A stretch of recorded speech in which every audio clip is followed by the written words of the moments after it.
Taste 1, unit taste 2 physics का पहला question.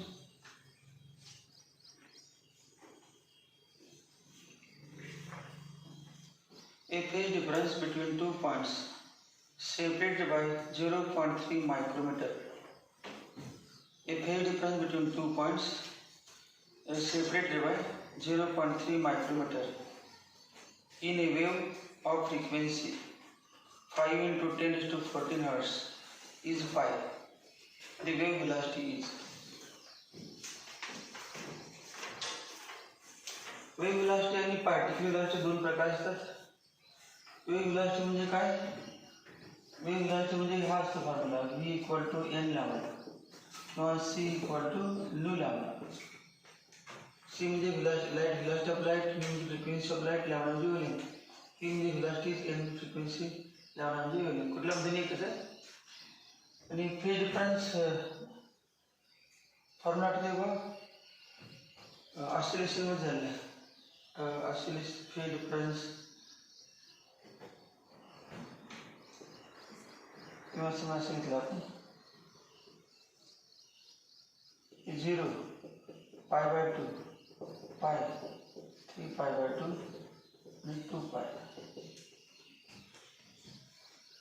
एक वेव्ह इथून स्टार्ट होते या ठिकाणी आणि याने काय तर ऑसिलेशन केलं। समजा त्या पार्टिकलनं किती ऑसिलेशन पूर्ण केलं सांगा। पार्टिकल मीनला होता तो वर गेला, मीनला म्हणजे मीनला होता तो वर जाऊन पुन्हा मीनला, हाफ ऑसिलेशन, खाली जाऊन पुन्हा वर, म्हणजे एक ऑसिलेशन पूर्ण करणार। मीन एक्स्ट्रीम, मीन लोअर एक्स्ट्रीम, मीन एक ऑसिलेशन, मग वर जाऊन खाली आला म्हणजे काय हाफ ऑसिलेशन। तेव्हा वेव्ह पुढेपर्यंत म्हणजे या पार्टिकलनं एक ऑसिलेशन पूर्ण केलं तर वेव्ह किती अंतर जाते लॅम्बडा, हे तुम्हाला माहिती आहे। When a particle completes one oscillation, wave will travel distance equal to lambda. Particle जेव्हा एक ऑसिलेशन करतो या ठिकाणचं तिथून एनर्जी तयार झाली असते, डिस्टर्ब झाले असते पार्टिकल, त्यामुळे एनर्जी किती अंतर जाते लॅम्बडा। मग हा पार्टिकल ऑसिलेशन स्टार्ट करणार आहे, त्याने एक ऑसिलेशन पूर्ण केलं तेव्हा लॅम्बडा इतका अंतरावरचं पार्टिकल पहिलं ऑसिलेशन स्टार्ट करणार, हा दुसरं स्टार्ट करणार आणि पहिला, both are in the same phase, परंतु हा पहिला स्टार्ट करणार दुसरा। आता मग या ठिकाणी पार्टिकल सांगा किती ऑसिलेशन केला असणार, हाफ। किती अंतर आहे λ/2, मग λ/2 डिस्टन्सवरचा पार्टिकल किती ऑसिलेशन करणार, हाफ। याने किती केलं 0, याने किती केलं 1, याने 1 केलं तेव्हा हा किती करणार आहे, हाफ ऑसिलेशन आहे, हा 0। एनर्जी या ठिकाणी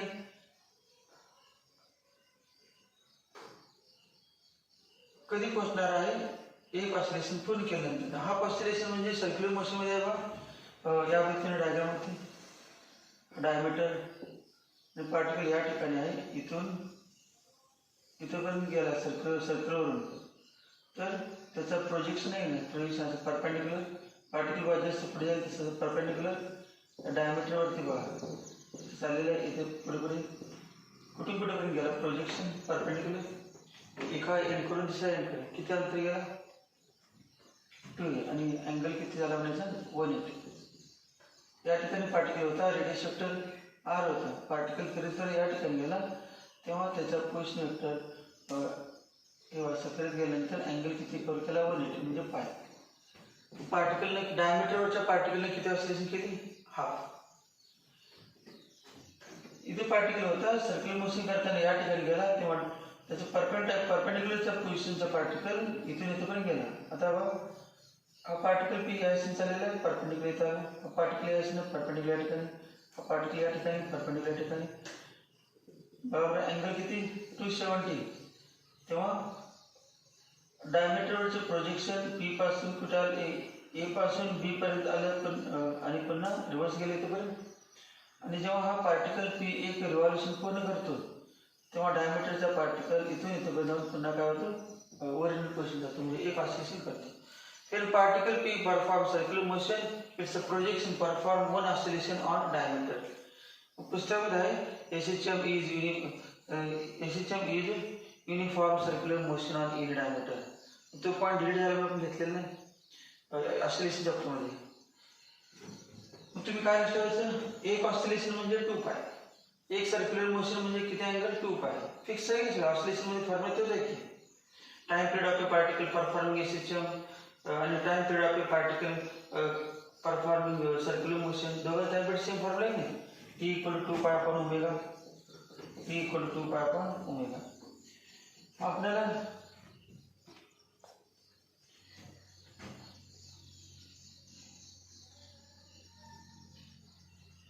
टू पाय लॅम्बडा इतका पार्ट डिफरन्स असेल, एक वेव इथून स्टार्ट करते समजा मोशनला मग ऑसिलेशनला आणि एक इथून स्टार्ट करते पार्टिकल. मग किती डिफरन्सचा पार्ट डिफरन्स लॅम्बडा दोघांमध्ये, इथून स्टार्ट करणारा आणि इथून दोघांमध्ये पार्ट डिफरन्स लॅम्बडा, तेव्हा फे डिफरन्स किती 2 पाय. हा जेव्हा एक ऑसिलेशन पूर्ण करतो तेव्हा किती अँगल पूर्ण झाला म्हणायचं सर्कलवरती, एक ऑसिलेशन डायमीटरवरती तेव्हा सर्कलवरती किती अँगल पूर्ण झाला 2 पाय. मग लॅम्बडा इतकं डिस्टन्स म्हणजे किती 2 पाय. तर एकचा डिस्टन्स असेल तर किती सांगा फॉर्म्युला. लॅम्बडा इतका डिस्टन्स असेल तर पार्ट डिफरन्स लॅम्बडा असेल तर फे डिफरन्स 2 पाय. ओरिजिन पासून त्याने एक ऑसिलेशन पूर्ण केलं की याचा फेज किती 2 पाय, तेव्हा लॅम्बडा इतक्या अंतरावरचा ऑसिलेशन स्टार्ट करणार म्हणजे त्याचा फेज किती 0. फेज 0 म्हणजे दोघा डिफरन्स किती, याचा फेज 2 पाय आणि याचा फेज किती 0. तुम्ही म्हणणार याचा फेज 2 पाय तर इथे 2 पाय लिहिले. आपण काय करावं 2 पाय फेजला ही एनर्जी कुठे पोहोचली ते काढले, ग्राफ काढला. 2 पाय जेव्हा अँगल होता एनर्जी कुठे पोहोचली. त्यामुळे याने एक ऑसिलेशन पूर्ण केलं, दोघांमध्ये फे डिफरन्स किती 2 पाय. मग 2 पाय का फे डिफरन्स पार्ट डिफरन्स लॅम्बडा त्यामुळे तो पार्ट डिफरन्स लॅम्बडा फे डिफरन्स 2 पाय. एक्सला किती डेल्टा इक्वल टू सांगा किती लॅम्बडाला 2 पाय तर किती एक्स अपॉन लॅम्बडा इंटू 2 पाय म्हणजे 2 pi upon lambda into x.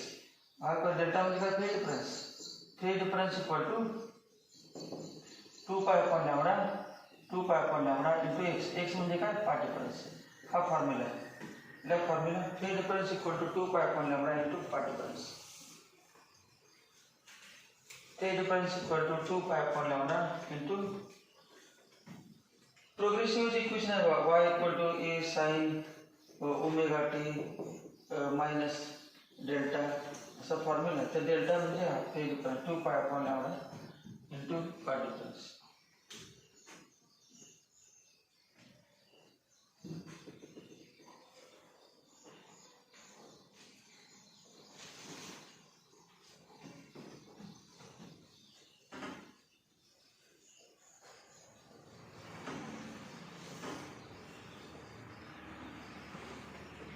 फे difference equal to 2 pi upon lambda into path difference.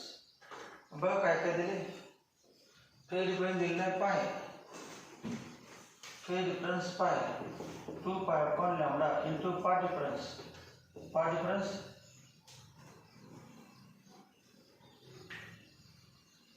दिला ना दोघांमध्ये difference. Phase difference between 2 points separated by part difference. 2 point मधील 0.3 मायक्रोमीटर 10⁻⁶ मीटर. याच्यावरून काय मिळेल लॅम्बडा मिळेल. Lambda equal to 0.6 into 10⁻⁶ metre किंवा 6 इंटू 10⁻⁷ मीटर लॅम्बडा मिळाला.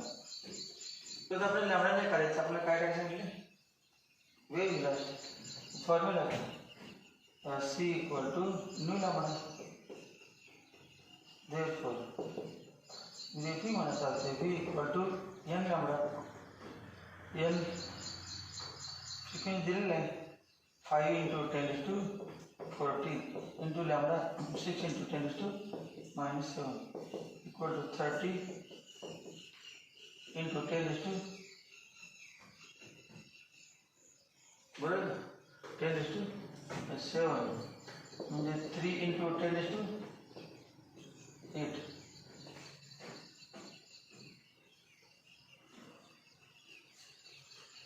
into 10⁸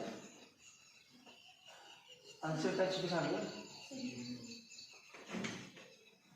हे मग सेंटीमीटरमध्ये इक्वल टू मग काय नाही बा 3 × 10 1 मीटर म्हणजे 10 सेंटीमीटर पर सेकंड 3 × 10 सेंटीमीटर पर सेकंड आणि काढायची गरज नव्हती कारण लाईट आहे लाईटची स्पीड माहिती आहे तुम्हाला सोडायचं काय करायला डायरेक्ट आपला वेव्ह ऑप्टिक्स आहे वेव्ह थेअरी आणि इंटरफरन्स याच्यामध्ये लाईटची स्पीड असते वेव्ह वेव्हची म्हणजे काय लाईट वेव्हची स्पीड सोडायचं काय संबंध आहे न सोडता आन्सर 3 × 10⁸ मीटर पर सेकंड तरी पण सोडून पण ते formula second area of light is incident on a thick slab of glass thickness T दिलेला आहे a ray of light is incident on a thick slab of glass of thickness T as shown below हा glass slab आहे त्याची thickness दिलेला आहे T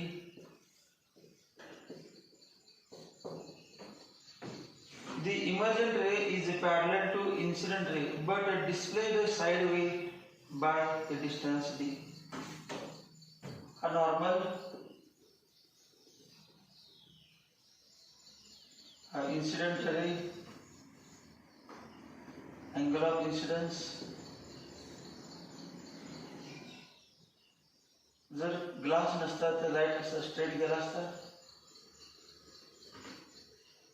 परंतु glass असल्यामुळे light straight जात नाही इट बेंड्स टुवर्ड्स नॉर्मल हा अँगल ऑफ रिफ्रॅक्शन नॉर्मल त्या ठिकाणी पण नॉर्मल आहे त्या पॉईंटला when light travels from rarer medium into denser medium it bends towards normal when light travels from denser medium into rarer medium it bends away from normal मी या दिसून जातो आणि असं आलं की बाहेर पडलेला रे आणि ओरिजिनल डायरेक्शन नाही पॅरलल असते काच नसते तर स्ट्रेट गेला असता आता बेंड झाला पण जेव्हा काचेमधून बाहेर पडतो तेव्हा जे अगोदर ओरिजिनल डायरेक्शन होते बरोबर त्याला पॅरलल जातं म्हणजे बरोबर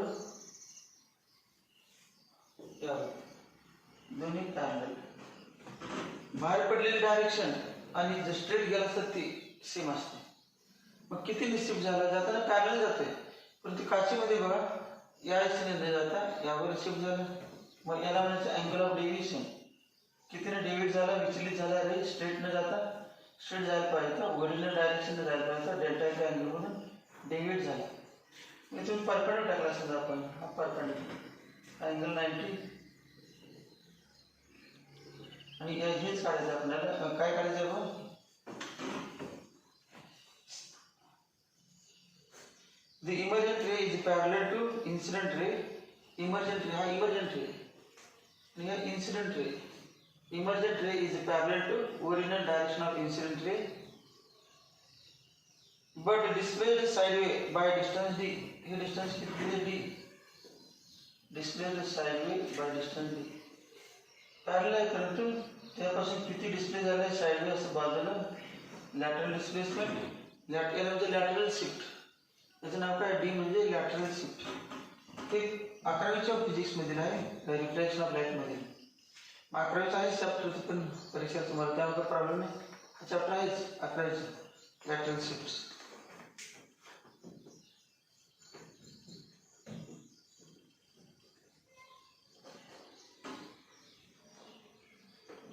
फॉर्म्युला जर आपण घेतलं होतं प्रूफ घेतलं होतं फॉर्म्युला मिळवलं होतं अगोदर लॅटरल शिफ्टचा 11वी मध्ये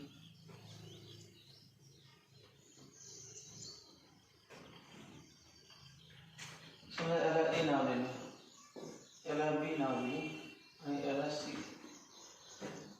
मग एक ट्रायंगल ए तर हा अँगल आय हा किती सांगा अँगल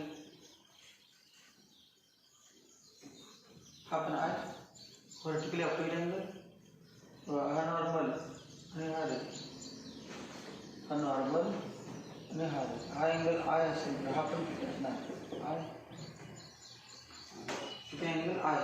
दिसते हा अँगल आय असणार पण अँगल आय मग आय मधून आर बदलला डेल्टा म्हणजे किती मग delta equal to I minus R delta equal to I minus R आता डी काढायचं आपल्याला मग डेल्टाची अपोजिट साईड आहे मग असं म्हणतो साइन डेल्टा इक्वल टू काय फॉर्म्युला बी सी अपॉन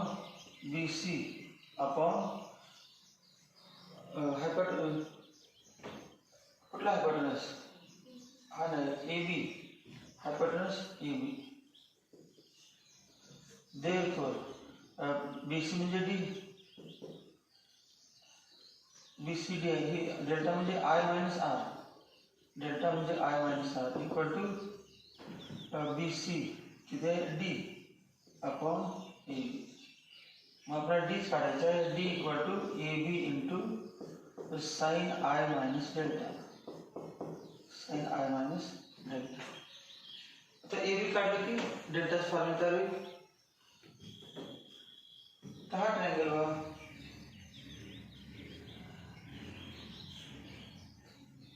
ए बी सी डी नाव दिलं समजा in triangle A D B angle 90 in triangle ADB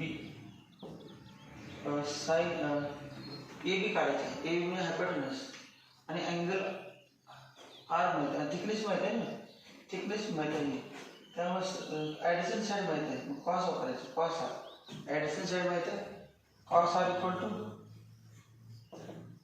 काय नाही T upon AB cos R equal to T upon AB. Therefore, AB equal to T upon cos R. वही AB की कीमत इधर है इक्वेशन 1 में दे. Therefore, from 1 काय हुआ D equal to T upon cos R into sin of I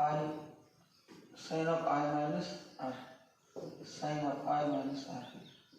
हे डायरेक्टच पाठ असलं तर ही सोडवायची गरज नाही हा एमसीक्यू सोडवायचा असेल तर डायरेक्ट फॉर्म्युला माहिती पाहिजे D equal to T upon cos R into sine of I minus R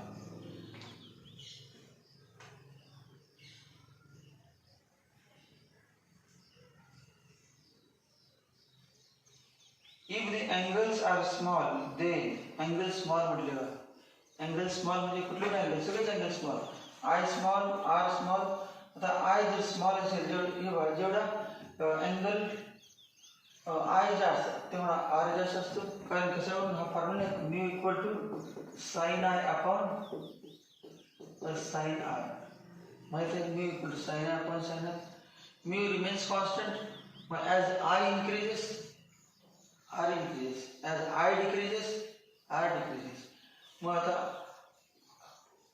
fact भेटले तुम्ही आय समजा 30 असेल तर आर बघा 10-20 दिसते कमी असते आय पेक्षा आर कमी असतो मग आय स्मॉल असेल तर आर पण स्मॉल असणार आपण are very small angle small म्हणजे व्हेरी स्मॉल समजायचं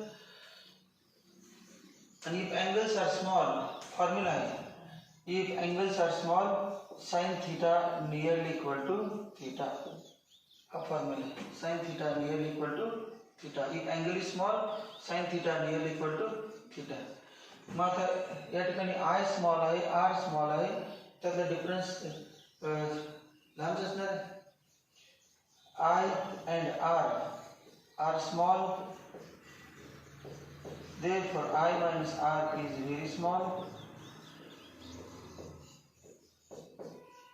दोघांची बदल केली त्यानंतर therefore sin of I minus R nearly equal to काय I minus R sin of I minus R is nearly equal to हा formula sin theta nearly equal to theta आता cos R बघा cos R नसते sin and tan लाच फक्त असते tan theta nearly equal to theta sin theta nearly equal to theta मग cos R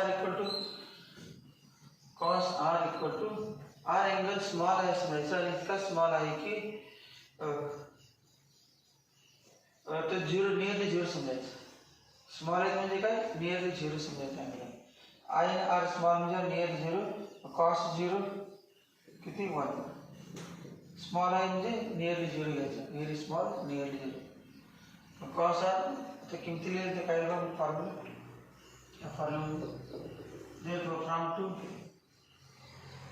from two D equal to T upon 1 into I minus R.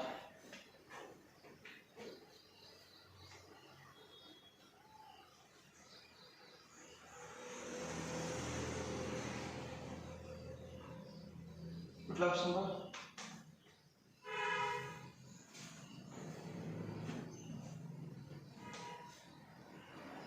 आलेला आहे answer, फक्त check करा option आलेला आहे त्याच्यावर. D equal to t into bracket i minus r. ब्रॅकेटच्या बाहेर काय हवं आर टी आहे काय, आर टी टी आहे, आर पण आहे आणि आय पण आहे. मग कुठलं कॉमन काढलं जाते बरोबर. पहिली टर्म किती पाहिजे 1 पाहिजे ना. एकदा आय कॉमन काढलं तरी पण कॉमन काढलं काय ठेवा. आय कॉमन काढलं सांगा काय ना I T into bracket 1 minus R upon I. आणि आर आता काय कॉमन काढलं आर कॉमन काढलं तर काय R T into bracket I upon R minus 1. कुठला आन्सर आहे त्या दोन्ही पैकी हे पण बरोबर हे पण बरोबर. कुठला ऑप्शन आहे बघा R T into bracket 1 minus R. Answer कुठला आहे सी. Answer C.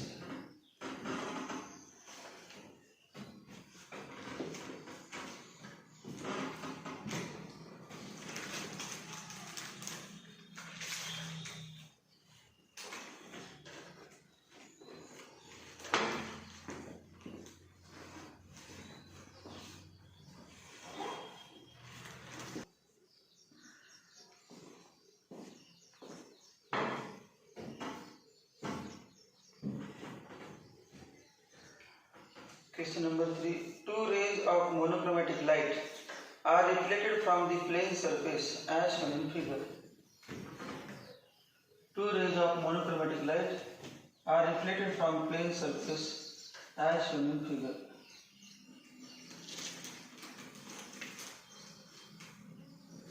त्याबद्दल रिफ्लेक्शन हा नॉर्मल असणे ते नॉर्मल असते. हे इन्सिडेंट रे आहे आणि reflected ray. Angle of incidence angle of reflection, angle of incidence angle of reflection. Ray 1 आणि रे 2 हा रे 1 आहे आणि रे 2 ए बी आणि बी सी.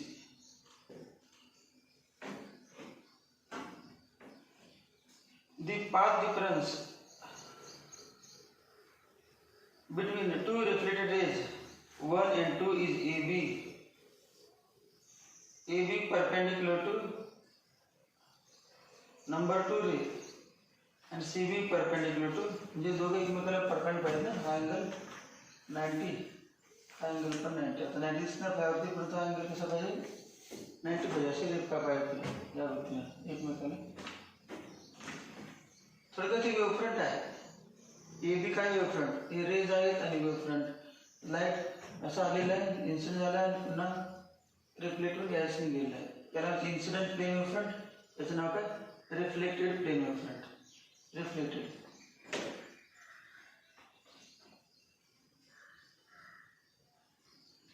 तर तुम्हाला माहिती आहे लाईट जेव्हा एअरमध्ये स्पीड लाईट स्पीड किती आहे सी किंवा बी.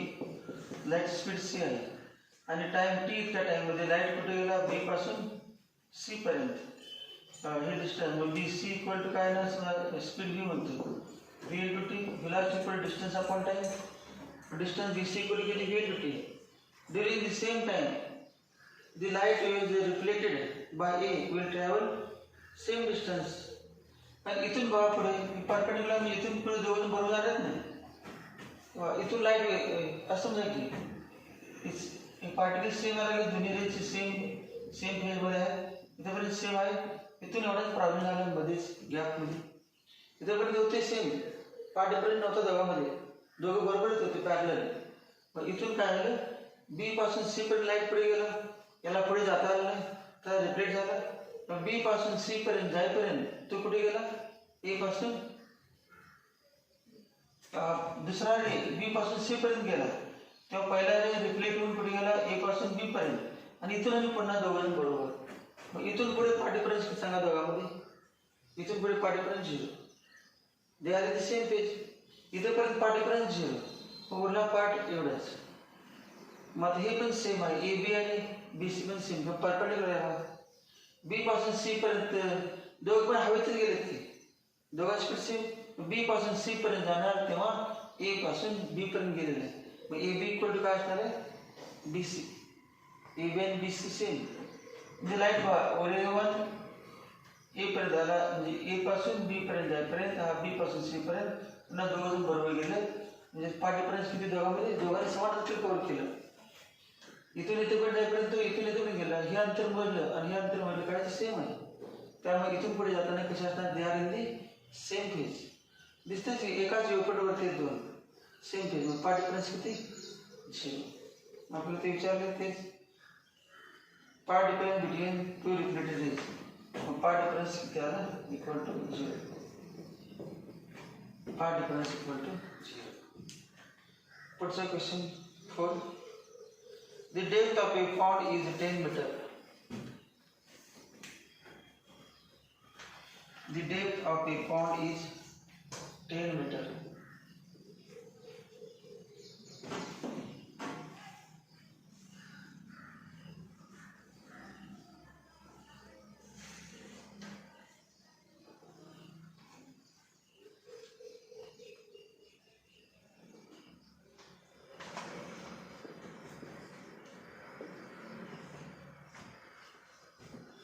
Depth of a pond is 10 meter. What is apparent depth for a person looking normally to the water surface?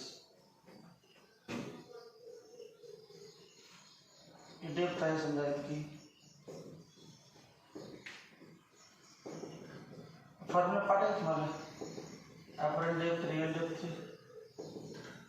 Water आहे आणि समजा नॉर्मल आहे. Normal depth of a pond is 10 metre. Depth किती आहे, 10. याला म्हणतो real depth, D real. Real depth आहे जी खोल आहे ते ॲक्च्युअल खोल आहे, real depth. What is apparent depth for a person looking normally to the water surface.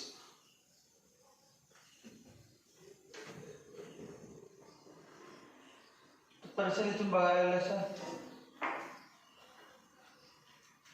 समजा आपण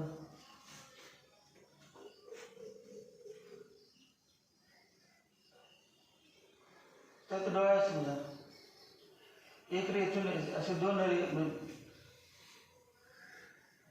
इथून काय होणार आहे, सोर्स समजा इथून त्याचे इथून रेज लाईट नाही या ठिकाणी, जे काय असेल दगड पडला असेल किंवा काय असेल तिथून आपण काय होणार, रेज अशा डोळ्यामध्ये जाणार आणि ते दिसणार आहे बॉडी.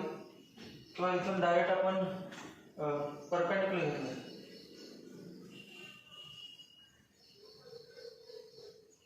हे बघा इथून बॉडी कधी दिसणार, इथून लाईट म्हणजे लाईट बल्ब नाही परंतु बॉटम दिसणार, तिथून रेज असणार, इथून स्ट्रेट जायला पाहिजे, तिथून स्ट्रेट जात नाही.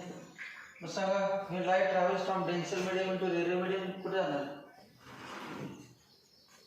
सोर्स ऑफ लाईट आहे समजा की काय असेल ते त्यात तिथून रेज आले आणि त्या डोळ्यात गेले म्हणून ती तर बॉटम दिसला. बेंड सोर्स नॉर्मल का away from normal, away from normal, bends away from normal, normal bends away from normal असं जाणार. मग एवढ्या भागामध्ये तो बघा रेज, ही रेज हा रे आणि हा एक दोन रे पण त्या डोळ्यामध्ये गेले तसे आणि त्याला दिसणारा हा पार्ट. मग आता बघा बॉटम कुठे असं वाटणार त्याला बघताना, इथून बघताना कुठे दिसणार, हा रे कुठून येते असं वाटणार, तू वरून बघितलं ते वरून बघितलं तेव्हा हा रे कुठून येते असं वाटतं या पॉईंटमधून, ॲक्च्युली येते कुठून बॉटम पासून, येते कुठून बॉटम पासून. परंतु बघत असताना कुठं वाटते इथून येते. त्यामुळं हे अंतर्भाव हे याला व्हायचं कुठलं डेप्थ ॲपरंट डेप्थ. हे ॲपरंट डेप्थ या ठिकाणी बॉटम आहेच वाटतं, त्या पॉइंटचं बॉटम आहे तो या ठिकाणीच वाटतं आणि ॲक्च्युअल आहे या ठिकाणी. बघताना साधी पाईप तुम्ही बघायचं, पाण्यावर एखादी मोटर असेल पाण्यावर टाकलेली विहिरीमध्ये, तुम्ही वरून बघितलं तर पाईप वरून अशी स्ट्रेट असते पण आत अशी बेंड झाली असते. क्लिअर पाण्यात ज्याने बघितलं त्यांनी वॉटर सरफेस हॉरिझॉन्टल सरफेस आहे. पाईप सुद्धा आत लोखंडी पाईप आहेत पाण्यामध्ये 30 फूट 20 फूट काय असं समजा. वरचा भाग आहे तो असं तुम्हाला असं दिसतं स्ट्रेट आणि तुम्ही पाण्या सरफेस बघायला नाही असं दिसते. बरोबर पाण्या सरफेस बेंड झाली असते. ट्रान्सपरंट असल्यावर कळतेच आपल्याला बेंड झाली असतेच, आत पाय दिसते बेंड झाली असते. ते हेच आहे. लाईट इथून स्ट्रेट जायला पाहिजे परंतु तुम्ही बघताना काय वाटतं आपल्याला इथून आहे काय वाटतं.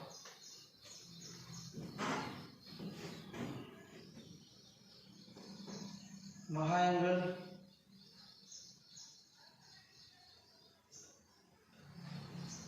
या अँगलला हा अँगल कुठला अँगल कुठला angle angle made by incident ray with normal. त्याला काय म्हणतो आपण अँगल ऑफ इन्सिडन्स.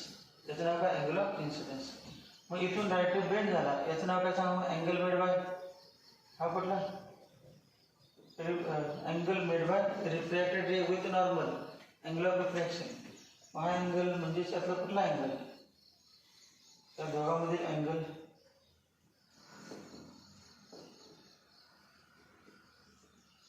हे बघा की नॉर्मल हा स्ट्रेट गेलेला ओरिजिनल डायरेक्शन आहे काय गेले नाही आपल्याला. हा अँगल आर आहे त्यातला कुठला अँगल आर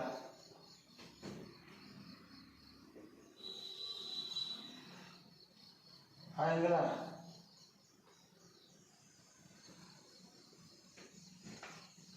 हा अँगल किती 91 चा. हा अँगल किती हा 90. हा किती आर एवढं कळलं. हा अँगल आर आहे मग हा किती 91 आर. हा किती 90. हा किती असणार पुन्हा आर. हा अँगल आर म्हणजे हा आय आहे आणि आर. हे ए बी नाव दिले ए बी आणि याला नाव दिले सी. आता सांगा टॅन आय इक्वल टू सांगा टॅन आय इक्वल टू फिगरमध्ये बघून टॅन आय इक्वल टू या ट्रायंगलमध्ये इन ट्रायंगल याला ओ नाव देतो. In triangle A B C tan I equal to I किंवा आर्क इक्वल रेडिएशन अँगल म्हणाले ते. अँगल स्मॉल असतो आर्क इक्वल टू